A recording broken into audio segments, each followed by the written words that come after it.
Ladies and gentlemen, this is the Flex Network. I'm your host, Flex Shane. Follow me on Twitter at the Flex Network 1. I'm joined by my boy, Season Long Says, aka Alan Seslowski. You can follow him on Twitter at Alan Seslowski. Alan, what's going on, brother? Good morning, Shane. It's been such a long time since I last talked to you. Oh, I know. So we're doing the back-to-back. So check us out on the DFS Army podcast feed, guys. We just talked a little bit of best ball over on that feed, and now we're going to talk a little bit about rookies. Yeah, we're going to continue our 2020 mock draft. So I'm excited to do that. When we last left off, we did picks 1 through 6, right? We'll review the order of those picks, and then we'll finish out our draft 7 through 12 and see who's got the better team. Yeah, exactly right. I think I think they'll both be pretty stacked. Yeah. So so go through the picks. Who in order? You picked first. You picked all the odds. I picked the evens. Yeah, pretty much. So I'm just going to preface it by saying that the combine is next week. So this is pre-combine. This is just, we like to get a feel about these players so we know what to look for when the combine hits. And then obviously, as we get more and more information, we like to refine, as you say, our choices. But let's. Okay, so pick 101. I chose Jonathan Taylor. Pick 2, DeAndre Swift. 3, Cam Akers. 4, J.K. Dobbins. Honestly, even after just a week, I almost would flip those two. I almost would have chosen Dobbins before that. You have taken Dobbins before who? Before Cam Akers. Yeah, I agree with that. I have Dobbins right now as my number 1 overall, but you can't make a good argument at the top, those top 3 until we see the landing spot. It's just, I think it's just hilarious. It's a perfect example of like what a week does, right? As you start to watch a little bit more film and whatnot. But so then at 105, the first wide receiver, CeeDee Lamb, went off the board, and then at 106, Jerry Jeudy. So this week we're going to get in picks number 7 to 12. And without further ado, at pick number 12, we're going to choose Clyde Edwards-Helaire, running back with LSU.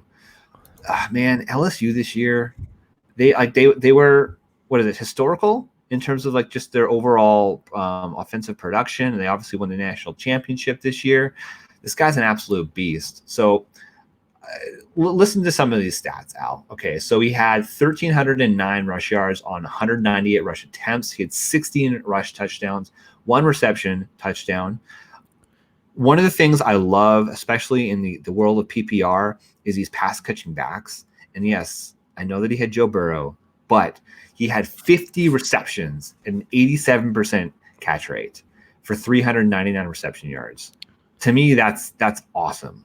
And I mean, this is the kind of guy that if you can get into the right offense, could be. I think he could be in the consideration for a top 3. I think in your rookie pick. Yeah. Now I agree with you about everything you said about Clyde Edwards-Helaire.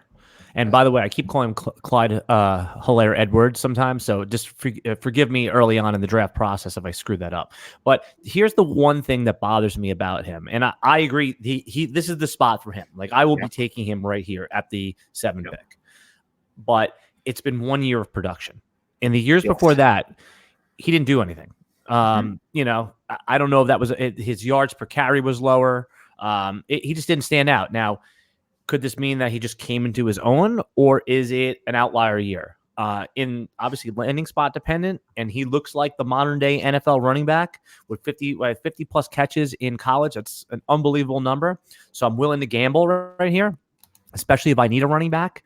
But there is some concern that it was 1 year of production. But that year, it's not just the size of the sample. Sometimes it's the magnitude of it.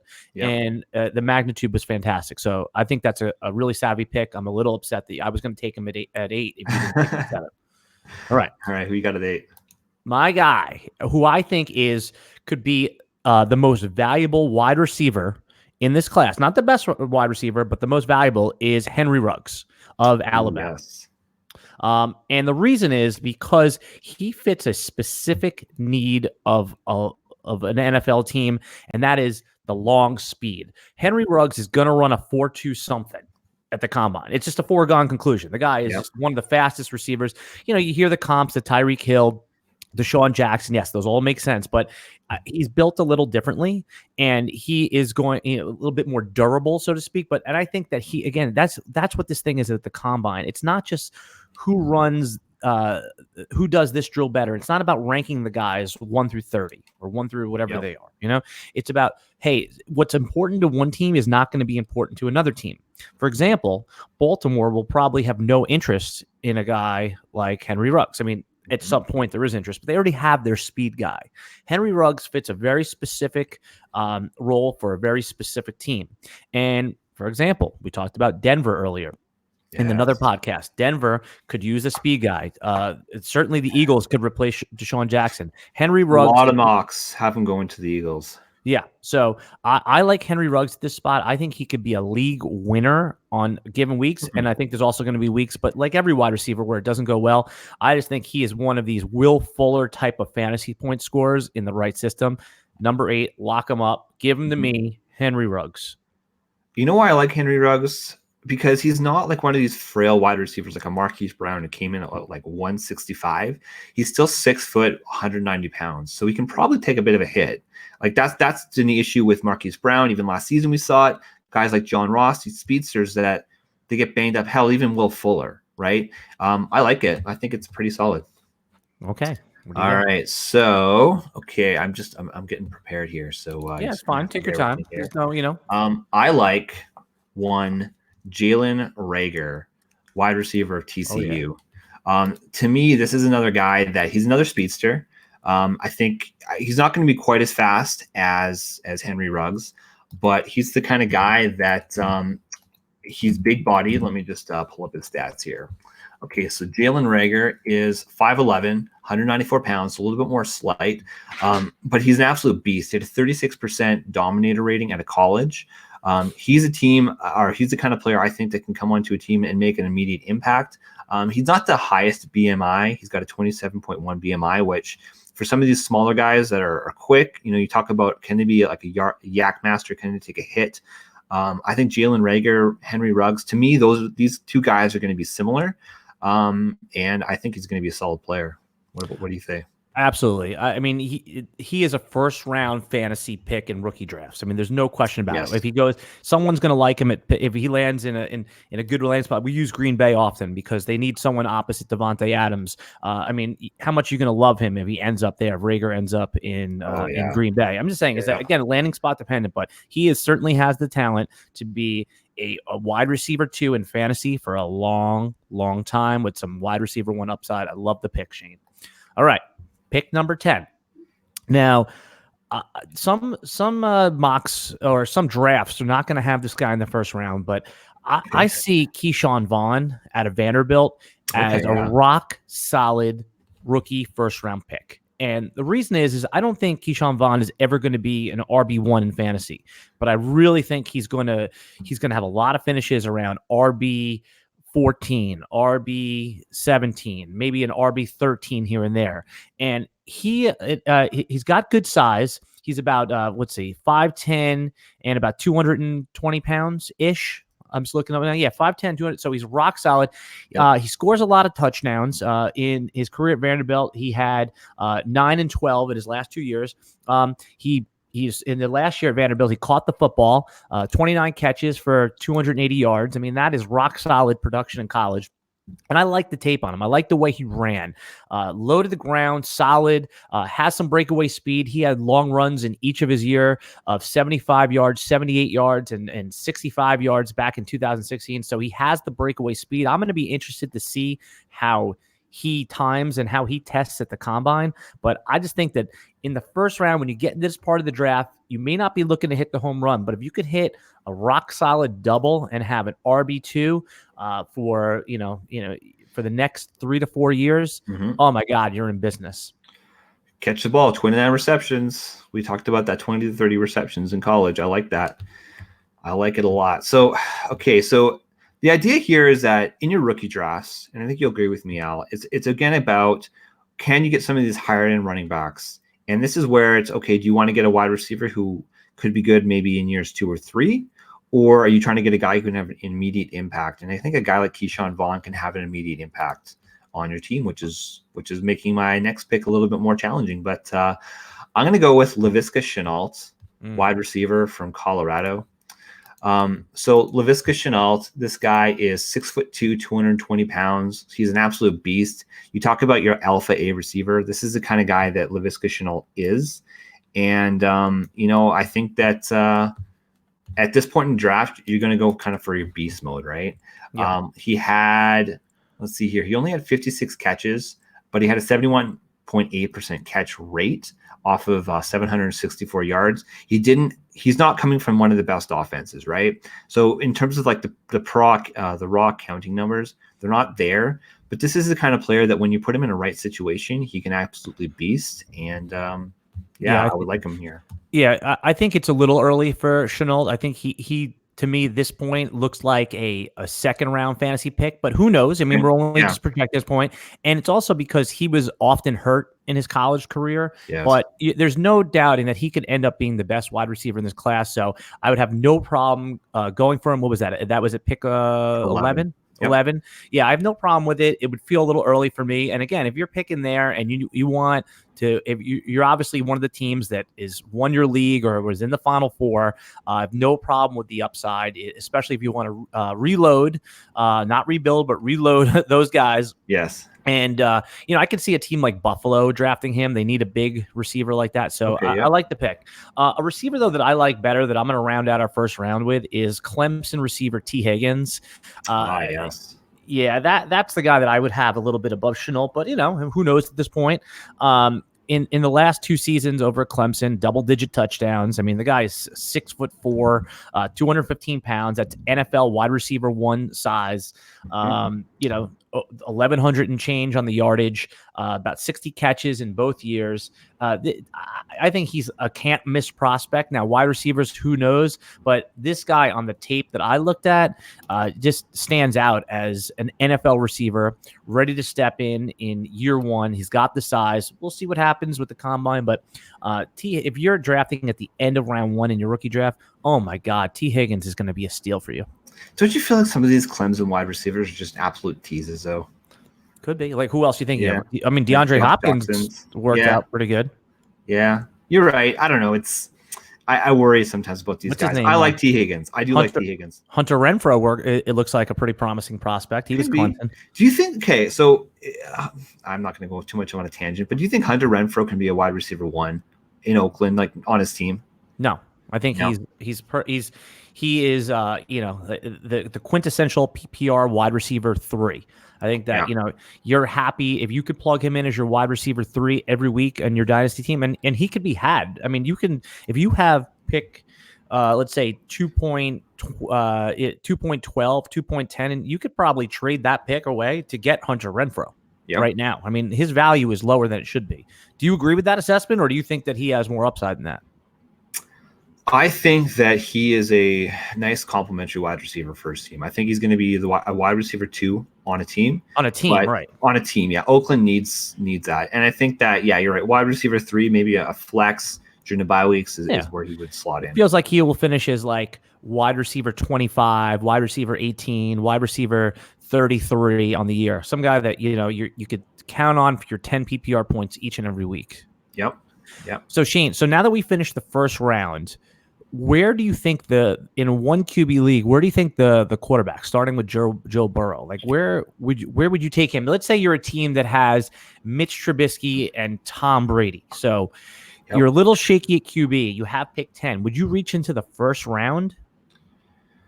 Man, that's a tough question. It's all about replacement value. So in a 1 QB league, I'm really, my years of fantasy football is really starting to tell me that QB doesn't matter. It really doesn't. The thing about these 1 QB leagues, even in deep dynasties, I mean, it does. I agree. But you can get away with like a Matt Stafford as your QB1 in a lot of these leagues. So I would say that's probably right around that sweet spot. You said 110. I think that's a fair spot where you're starting to make that decision. Okay, do I want to get a skill position player who might not pay off right away? Whereas that when Joe Burrow goes to probably the Cincinnati Bengals, that he's going to be the starter right away, and that he could potentially put up probably late or like low end QB1 numbers in his first season, like maybe like a Daniel Jones type performance, who I think Daniel Jones outperformed where we thought he was going to do. But yeah, I don't hate it. Joe Burrow, Tua Tagovailoa, who I still always butcher his last name.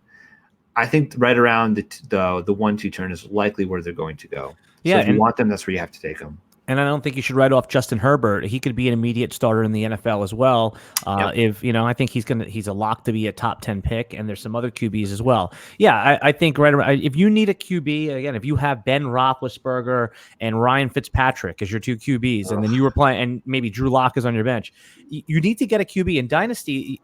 Shane alluded to saying that QBs don't mean much, but until you don't have one, and it's not like in a Dynasty league, in a Dynasty league where there's 20 roster spots and everyone's holding 3 QBs, they're not as ready as in a redraft league where you could just pick up Ryan Fitzpatrick and then pick up. Dak Prescott was a waiver wire quarterback in a lot of leagues, until he went crazy. So, some teams might have Cam Newton, Ben Roethlisberger, Tom Brady as their 3 QBs, and 2 years ago they were loaded, and now they're empty. So I think that QBs are a little undervalued, even in 1 QB leagues when it comes to Dynasty. Yeah, no, I think that's totally fair. I mean, and this is also maybe the spot, like right around the 1-2 turn, where you're going to be starting to consider some of these high upside potential wide or running backs. And, when you're doing your draft, they're going to have a team at this point. But guys like Zach Moss, running back from Utah, Joshua Kelly, running back from UCLA, LaMichael Pirine. Pirine, of course, and Kelly were both in the Senior Bowl and shined there. So that's the kind of decision you're going to be having to make. Or even on the wide receiver side, there's going to be guys like Denzel Mims, Tyler Johnson, Justin Jefferson. So these are going to be players that it's going to depend on your team composition at that point, right? Yeah. In Superflex, it obviously changes the whole equation. Superflex, for those of you watching, is when you have the option to start 2 QBs. I think the first 3 picks off the board in most Superflex leagues will be Joe Burrow, Tua, and Justin Herbert in some order. You could see someone reaching for one of the running backs there if they land in a great spot. But for me, those are picks 1, 2, and 3. First of all, do you agree with that? Let's say they all land starting jobs. Let's say Joe Burrow, Cincinnati. Let's say Tua ends up in Miami, and then the LA Chargers end up with Herbert. All 3 of them are starting. Herbert probably I would take him after the running backs, the Swift and Taylor. And then to be honest, I would probably go Burrow, Taylor, and then it would be a decision between Tua and Swift at that point. At the 3 spot. All right, that's interesting. I mean, we'll see where everyone lands. Another question that I have for you is. Trading up into the first round early or trading back, where do you think, where is the real value? Because you've heard a lot about the 2020 class. I've accumulated in the Dynasty League that we're in 3 second-round picks. I'm kind of in my mind trying to say, do I use those 3 second-rounders to get back into the first round, or just the opposite? Take my first-round pick and try to break those into 4 quarters and get multiple stabs at the draft board in the late first, early second, in the mid-second round. Well, I mean, the reason that we do these exercises to figure out, okay, what we think the first round of the rookie draft is going to be is really so it helps you make those decisions, especially at this point in the season. But to be honest, it would be probably worth it to trade all 3 of those picks if you could get maybe a top 6 pick, right? So you're getting one of those elite running backs or one of those elite QBs. To me, that would make it worth it, because those are the kind of guys that can change your season instantly. Would you do it? Okay, so like right now in the league that we're in, do you own a top 5 pick? Or I own a 1.6. Okay, so let's say again, this is not an official offer, but say I offered you in that league, I own 2.3, 2.5, and 2.12. Is that enough for a rebuilding team to give me 1.6?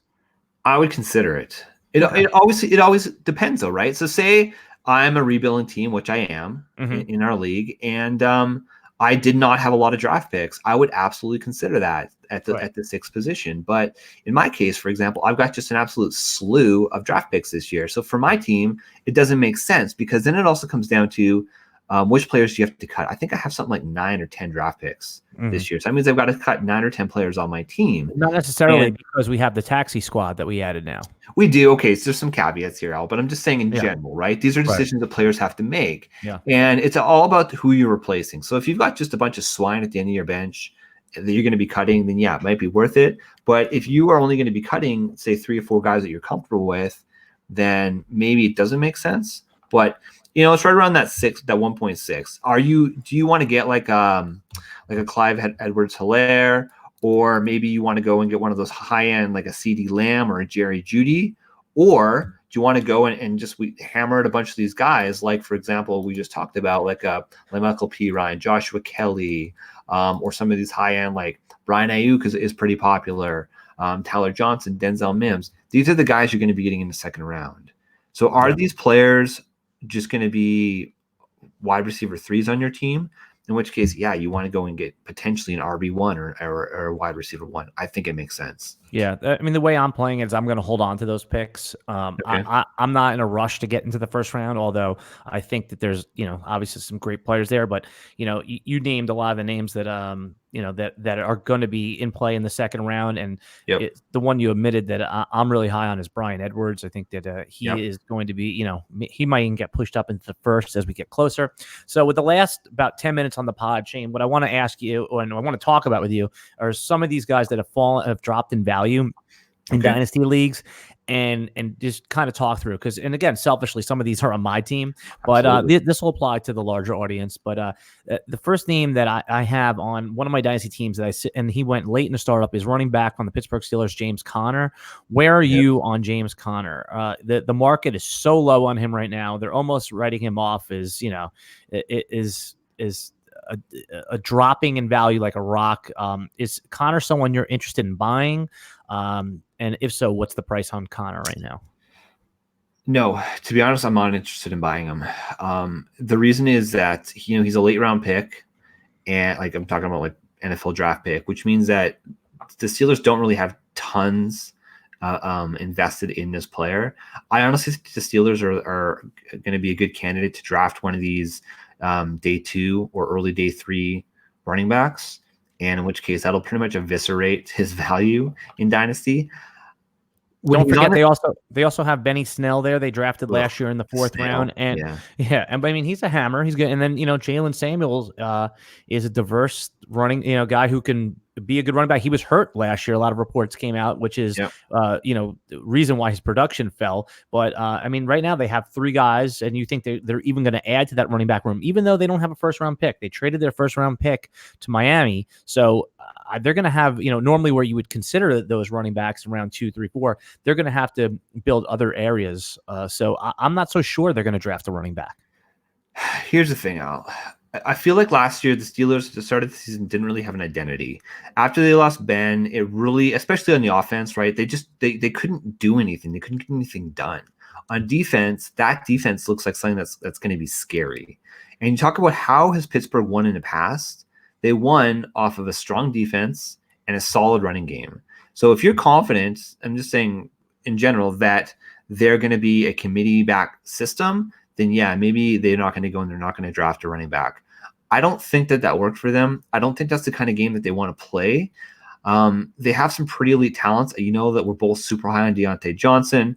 Juju had a down year. We should expect him to have a bounce back next year. And of course, James Washington finally started to come into his own. So to really solidify that offense, I could see them taking one of these high-end running backs if they happen to fall. Like I could see them taking like a Zach Moss. I know that it might be a little bit redundant with a Benny Snell, but to me, Zach Moss is the kind of player that he can go and he can make an impact on a team like the Pittsburgh Steelers. So I don't know. I mean, to be honest, no, I'm not confident in him. If I could get him, so you're talking about like his value, maybe a late second. Well, let me ask you this. Okay, so if you had James Conner on your team right now, and I offered you say rookie pick 2.4 for him, you would sell him to me? I would absolutely consider it, man. Okay, I would absolutely consider it. Yeah.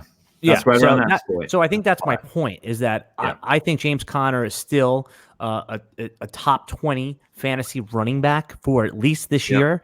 And if you have a mid-round set, he can be had. Shane is a microcosm of what the market thinks on James Conner, and I don't think you're wrong for thinking that way. But I think that what are you going to get in the middle of the second round? And if you need an RB2, where would James Conner go if he was thrown in the rookie pool? He'd probably go sooner than that. He'd probably go in the late first round.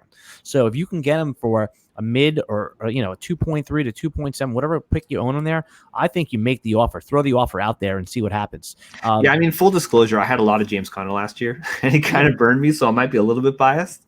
Yeah, but as a fantasy analyst, you try not to let that bother you. But I understand. Of course, no, of course. I mean, we all have natural biases, right? That's why I say I should preface it. But say you're doing a dynasty startup today, probably what, 5th round, roughly? I mean, in my dynasty superflex startup, I think I'm going to pull it up now. I think he went in the 8th round. So that's about good value. That's good value. I'd probably start considering right around that 5th, 6th round.